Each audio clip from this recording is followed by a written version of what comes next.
2 weeks. Now, many of those names that will come out certainly are known and notable, including former presidents, but they are all part of a now-settled civil lawsuit against Ghislaine. We have some good news on this front.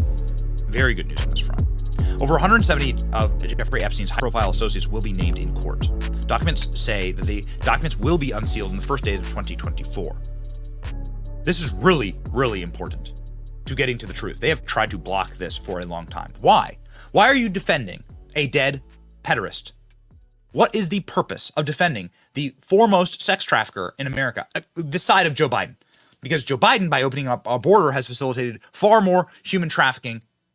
Like, Jeffrey Epstein has a scintilla of human trafficking scalps on Joe Biden.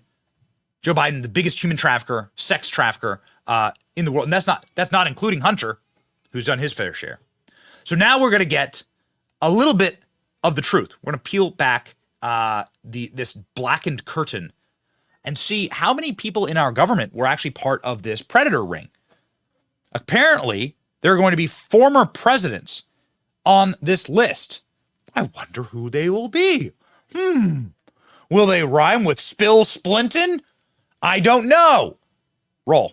Many of those names that will be released are Jeffrey Epstein's close friends, associates, and some of his victims. Now, the judge is also allowing those individuals who would like to keep their names concealed or redacted to file an appeal to make their case before the release of those names in less than 2 weeks. Now, many of those names that will come out certainly are known and notable, including former presidents, but they are all part of a now settled civil lawsuit against Ghislaine Maxwell brought by Virginia Giuffre.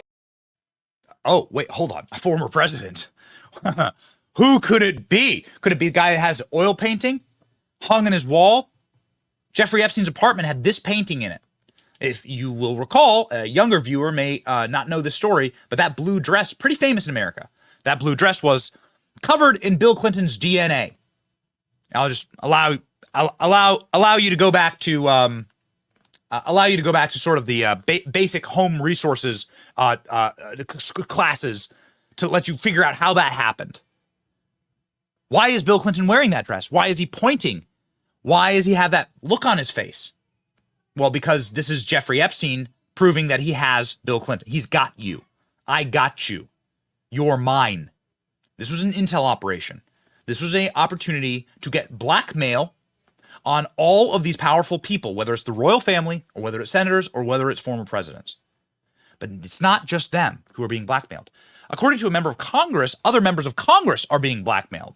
Tim Burchett is a member of Congress who said recently, members of my committee are being blackmailed by federal law enforcement to not ask questions about Jeffrey Epstein. This clip had our jaw on the floor. And too many of my colleagues, I'm afraid, are compromised in this area for whatever reason. Somebody just whispered in their ear, said, hey, you don't want something to come out on something else. You better keep your mouth shut on this. And that's exactly what they've done. And it continues to go, whether it's the honeypot that the Russians used to use or something worse. I don't know. But it's clearly, you see that up and down the line. You see good conservatives vote for liberal policies. So wait a second. He's saying that people are being coerced? Members of Congress are being coerced? Did you hear that? To not release Epstein files?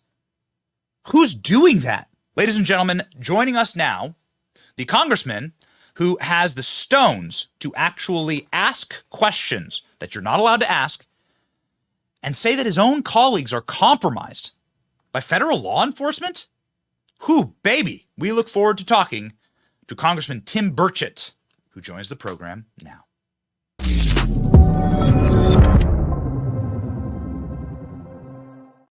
Congressman Burchett, it is an honor to have you on the program. You are a truth seeker. You are one of the bravest members of Congress, asking questions that you're not allowed to ask and sending letters you're not allowed to send. Here's the letter that you just sent to James Comer demanding Epstein's flight logs be released by the FBI. Have you received a response to this letter? Well, I talked to Chairman Comer, and he said we're going to get on it.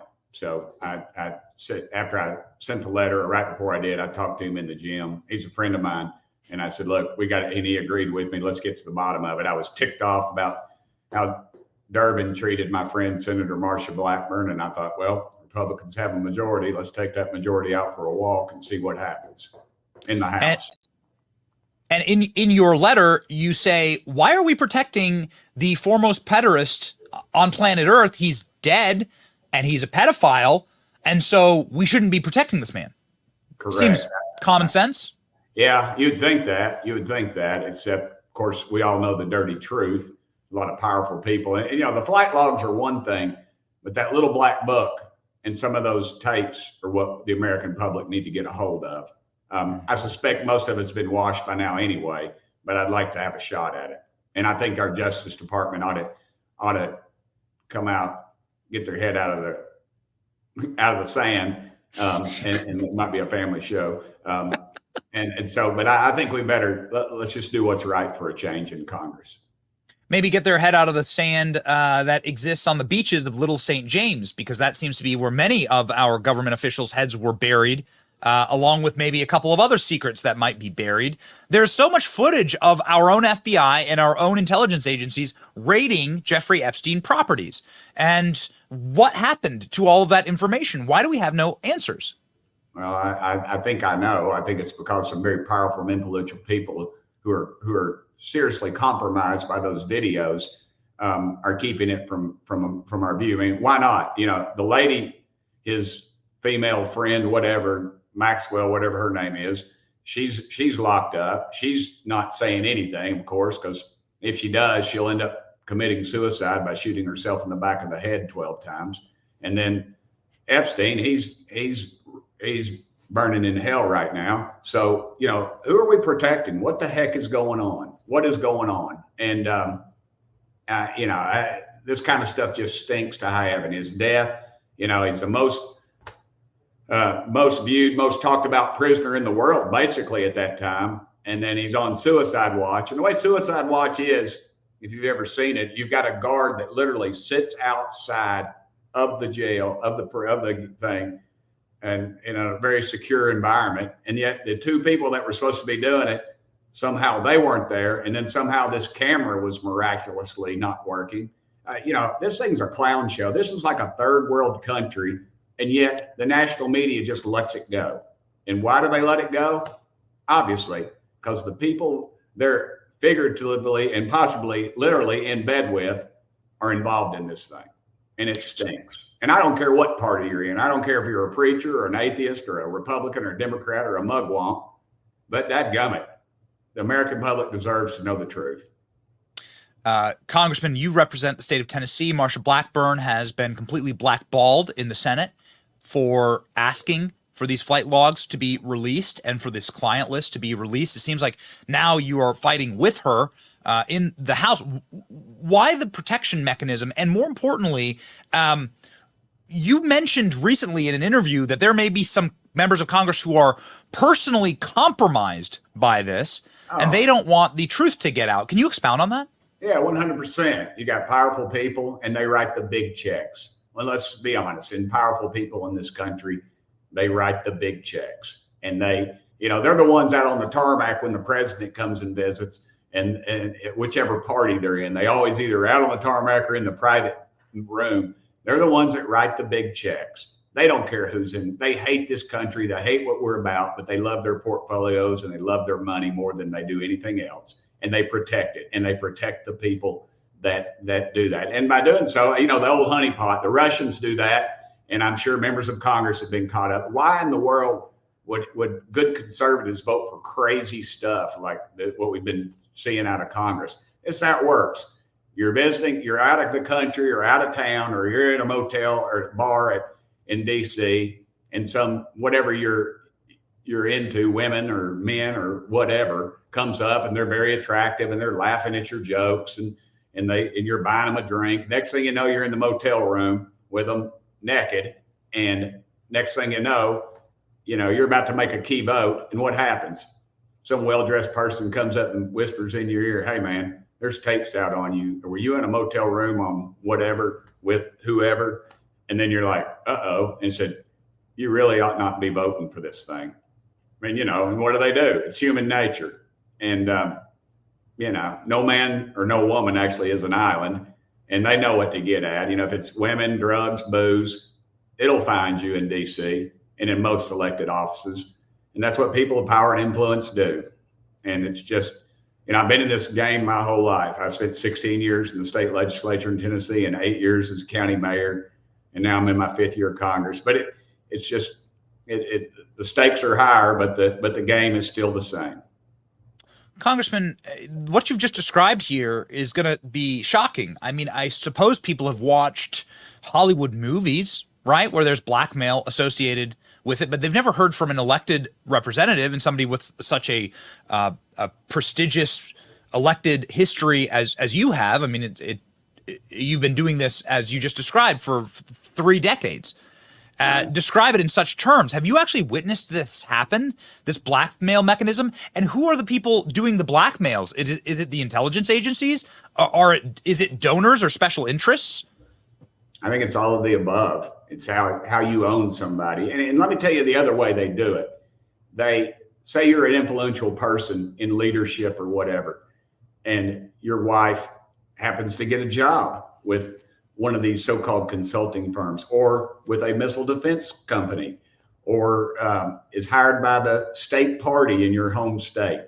And then maybe your wife and your girlfriend have jobs. I mean, this is, and it's not so much now with the sex as it used to be, but then they still use that. But currently the way they do it is they just own you by giving them a job. And then you're afraid you're going to lose your spouse and or your girlfriend's job by the way you vote. And that's the current way they own you. And I guess technically it's legal. It's unethical as hell. But it's the way it's done. And they get their hooks into you. It's like the Chinese. They have an open policy now. You're seeing this, really, you saw it with Hunter Biden. I mean, they have a policy, basically, I forget what they call it, but they go towards high-ranking people in the media, officials, high-ranking officials. They send their agents out or what have you to get involved with a family member, and then they lure them into these things, and then eventually they just own them, and it's constant. Why else would people vote for some of the garbage that comes out of Washington on both sides of the aisle? I mean, you see good conservatives, you think, they're getting ready to leave office, and then they vote on some crazy thing, or the left, they vote for something else that obviously is diametrically opposed to what they believe in. They do it because these folks own them, and it's just it's a crooked game, and America needs to wake up. I mean, I guess it does. I believe that like patriots and Republicans aren't quite prepared to accept the depravity and the true like banal and evil, the blackness with which has taken over our federal government. But as they listen to you speak here and talk about the blackmail that's occurring in Congress, it's not even science fiction, because we saw it all happen with Eric Swalwell. You just mentioned Chinese spies sleeping with members of Congress and then placing interns in his staff. This is precisely what happened with Fang Fang. I mean, this is a real thing that happened and has been reported. Yeah, I had a former attorney general. I had breakfast with him. I don't know, maybe a year ago, and he told me how they get down to they start with the city. They have so many out there. They get down to like the city council level, and that's where they get them. And then they invest so much in some of these people, and then they promote them, and then they might hit a home run and get one of them in Congress, or maybe one of them in the White House. I mean, it's the perfect Manchurian candidate. And, it's not a conspiracy thing. These people are evil, and they want to control the world. And they do. I mean, they get away with murder. They've gotten away with child molestation, obviously. This guy how in the world, if you have a list of people that were his clients, how in the world are these people not been arrested or arraigned or brought in public charges? Why has this been kept quiet? And these poor girls that were brought into this thing, I mean, God bless them, and they're going to be run through the ringer again. That's why a lot of them don't want their names brought up, because they know they've already been whispered in their ear by some millionaire or whoever, influential person. I mean, you're talking millions of dollars. I mean, some of these guys have made millions of dollars since you and I've started talking just now. I mean, these multi-billionaires, $1 million to them is nothing. And so, they can shut somebody up or own somebody. And again, you better wake up. You better start looking at financial disclosures and what stocks congressmen and senators own, and it's public record. And we better start catching up, because I tell you, in the church, we say the devil, but the uniparty runs this town, not this town, Knoxville, Tennessee, but Washington, D.C. And it's a reality. There's just no other. What was that crazy TV show, that series? I think Kevin Spacey was the House of Cards. House of Cards. That ought to be a documentary. Outside of except they passed an education bill in 6 weeks. That's not going to happen in Washington. That part was false. But the rest of it, it should have been on the National Geographic channel. You're talking billions and billions of dollars, not trillions of dollars in a lot of these spending packages. And to think that they wouldn't ruin somebody's life or try to own somebody because of that's just ridiculous. So you're saying that right now, currently ongoing in our Congress, there are members of Congress who have been compromised by either special interests or the intelligence community to not give the American public information on Jeffrey Epstein? I believe so. 100%. 100%. I want to tell you one quick thing. I know it's a little different, but I've been involved in the UFO UAP issue. And it's, like I said, I'm not going to bring out little green men in a flying saucer, but it's about transparency. I had an amendment on the FAA reauthorization bill that said if an American pilot sees a UAP, an anomaly or something, and they make a report to the FAA, that report has to be made available to Congress. I was told by the whip, I said, what happened to my amendment? And he said, it was killed by the intelligence community. And I said, you mean the intelligence committee? And he said, no, the intelligence community. It was not even brought up. And these are unelected bureaucrats that have that much control. And so, we got to start electing people with guts in both parties. This pandering stuff that's going on now, it's just a distraction. So many have speculated that Jeffrey Epstein was an intelligence asset himself, and that this is a cleanup job on an intelligence asset in a leverage operation where Jeffrey Epstein would go get some of the most famous and powerful people in the world. We have the photos of Bill Clinton and the photos of Bill Gates we can pop up, the royal family and American senators and members of Congress. He would get them in compromising positions, just as you were describing, and then you would have you would own these people. Do you agree with that assessment? Do you think that's the most likely understanding of who Jeffrey Epstein is and why he had so much money? Because no one's ever been able to explain that. I think it was probably a free agent. There's rumors that he was Mossad. I think he's a free agent, and the fact that he could go to certain groups and say, hey, I've got this guy, and what will you give me to keep him under wraps or her under wraps or whatever? I think the guy had that much money. I think he was a little bigger than that, than just put him in the little thing of Mossad. So he was a free agent, and he had compromising information on the most powerful people and families and positions on earth, and he would then sell that leverage. Yeah, I think he probably learned his craft from Mossad, like a lot of these guys from their agency, CIA or whoever. But that's where it ends up. Yeah, and he capitalized on it in a big way. And then he found out in a big way, and then he was killed. Was he killed because he just over leveraged? Knew too much. He wasn't useful to him behind bars. Yeah, that's right. And so I suppose if you are looking for the people with the real power in this nation, it's the people who can kill you in federal penitentiary and turn off the cameras, right? Yeah, I mean, you can kill somebody in a penitentiary for a pack of smokes, or they don't allow cigarettes. Honey buns is what they trade currency now. But yeah, you can kill somebody. People get killed for a $5 rock of crack cocaine and a quart bottle of beer. Life is cheap. But you wave $50,000 under somebody's nose and they're gone. I'd say in one of those situations. Right. A bag of weed, $100 bag of weed turns into $1,000 inside of a penitentiary. Right. But the cameras don't get flipped off, right? Like at least you see the drug deal. How does that happen? And you're in solitary confinement, no one in or out. So how does that happen? Exactly. Well, yes. Yeah. Well, I mean, Herman Goering killed himself, at the Nuremberg trials. So, they're still not really sure how that went about. And it's just nobody is able to escape death. Somebody can figure it out. And if my dad used to say, he's an old World War II Marine, said if some guy's willing to lose his life to take yours, there's not a whole hell of a lot you can do.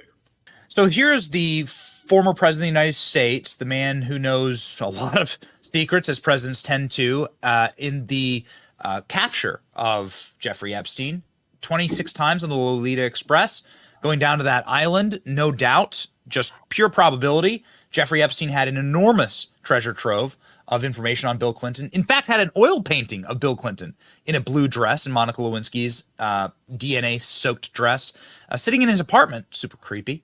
Do you think that Jeffrey Epstein was killed because our intelligence agencies were upset that this all happened? Were angry that somebody was able to get one over on Bill Clinton and needed revenge? I don't know if it's our intelligence agencies or not, but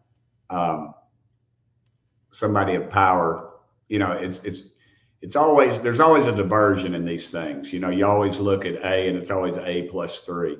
Somebody further down that list and they would push out Clinton, because Clinton's he's just a boob. He really is. I mean, he's a smart, likable guy with a huge head, but his wife was the muscle and the brains behind the operation.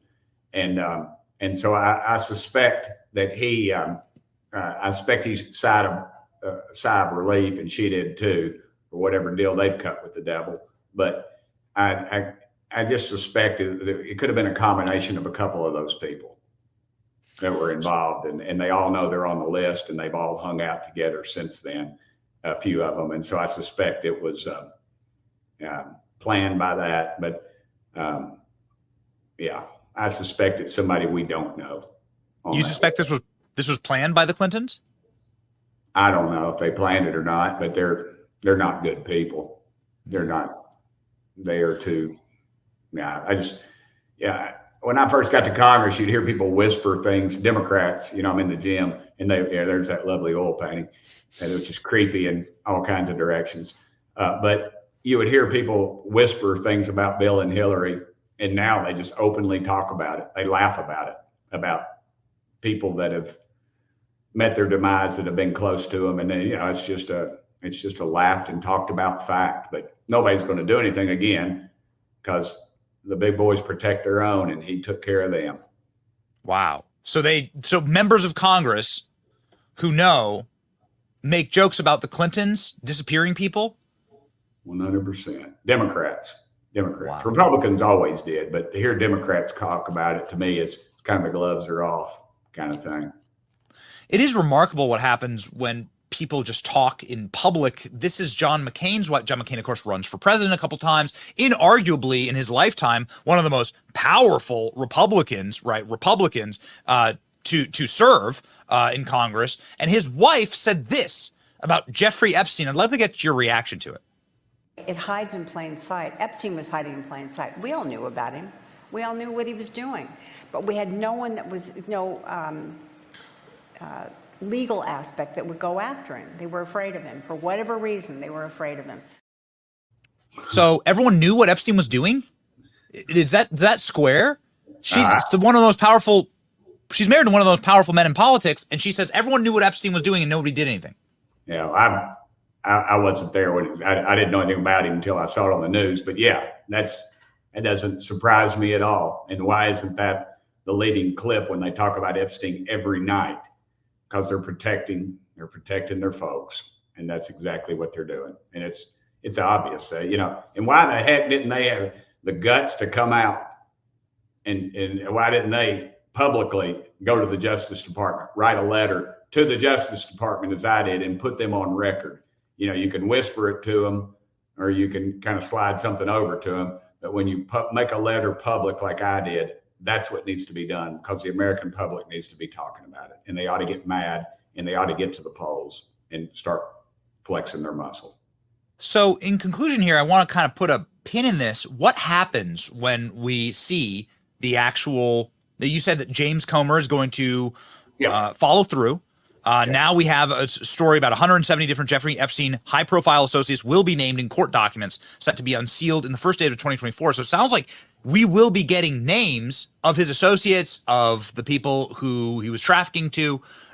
You will be getting names. What happens next? Do you refer them for criminal prosecution? What happens, Congressman? Well, dead men tell no tales, and I suspect that list will be culled, and there'll be names left off that list. I'm not so much worried about the flight list. I want the black book that was allegedly taken, I think, out of the apartment, I think in New York, I believe it was. That's what we need. That's what needs to be made public. And will it? I doubt it. I doubt we'll ever know. It'll be just like another one of these American deals, because we were asleep at the switch and decided not to go vote on election day, and we let the criminals are running the jail right now, and that's who's running Washington. If you saw Dick Durbin in that interview where that lady was asking going down the hall, and he acted like he never heard of Epstein, and just, what are you talking about? And it's just disgusting, but it's just more of the same. I think America is we're so used to this kind of filthy behavior. It's just kind of what else kind of thing, but we need to be that bright, shining city on the hill. We need to set an example for the rest of the world. We need to start prosecuting these criminals, and I don't care who they are. We need to throw the book at them, and we need to just literally get out of bed with these people, because they're disgusting. Yeah, they are disgusting. Final clip I'll play for you here, Congressman, is this clip we can't get over. Bill Gates, who lost his marriage because of Jeffrey Epstein. His wife divorced him due to his friendship with Jeffrey Epstein, if you can call it a friendship, whatever it was. Bill Gates was asked about Epstein's death, and his response is so unbelievably telling. It makes your skin crawl. I want to get your reaction to it. I've said I regretted having those dinners, and there's absolutely nothing new on that. Is there a lesson for you, for anyone else looking at this? Well, he's dead, so in general, you always have to be careful. Is that the lesson to America's children? Well, yeah, if you cross us, you'll die. Yeah, be careful, or you'll be dead. That's the lesson. He got caught. He's not sorry. He's making excuses. He's a dirtbag. And here's the thing. I'm a Christian. I'm not a very good one, but the Bible's pretty clear about these people. They might. They're coming after me in this next election, and I know it. It's they got the dark money, and they're going to run it through, and they'll wash it a few times, and they'll come after me. They might beat me. They might not. But eventually they're going to face their maker, and that's where judgment will occur. They can live the life here on this earth, and rape children, and they can burn in hell for eternity for it. And I hope they do that very soon. Yeah. Christ says it'd be better for you to have a big rock tied around your neck and chucked in the ocean than to harm a hair on these kids. That was exactly the verse I was thinking of. Yeah. Yeah. So we'll see what happens, but eventually their day will come. If Bill Gates is on that list, you going to refer him for criminal prosecution? 100%. Well, Godspeed, Congressman. Thank you for your brave pursuit of truth here. I cannot. It does boggle the mind. Why would we protect a dead pedophile? Yeah, I tell you who's brave in this world. That 48 star flag behind my desk, that was on my uncle's casket. He died fighting the Nazis. This is my mama, her brother. She flew an airplane during the Second World War. I don't know if you can see that or not. But anyway. We sure can. Yeah. She flew an airplane. Wow. Yeah, she flew an airplane while my dad was all fighting the Japanese, and none of them had to go. None of them had to do their service, and they all did. And Daddy was on Peleliu and Okinawa and went to China after the Second World War and fought the communists. Then he went to the University of Tennessee and fought the communists over there for 40 years. So but they're the ones who built this country, and these people, they don't have a right to destroy it. Jeffrey Epstein, Bill Gates, the Clintons, they don't have a right to destroy something they didn't build. And they do not. We should say that more often. Yes. Thank you, brother. And thank you for putting out the truth, man. I swear. I hope you don't. And I want everybody to know I'm not suicidal. I don't have depression. And I wear a helmet when I ride one of my motorcycles. So. Okay. Yeah. I also would not shoot myself 15 times in the back of the head. Yeah. And don't come on my property on my farm without asking, unless you want to leave in a body bag. God bless you. God bless you, Congressman. We'd have a different country if there were 500 of you in office, and we thank you. Thank you. Well, have a very politically incorrect Merry Christmas, brother. Merry Christmas.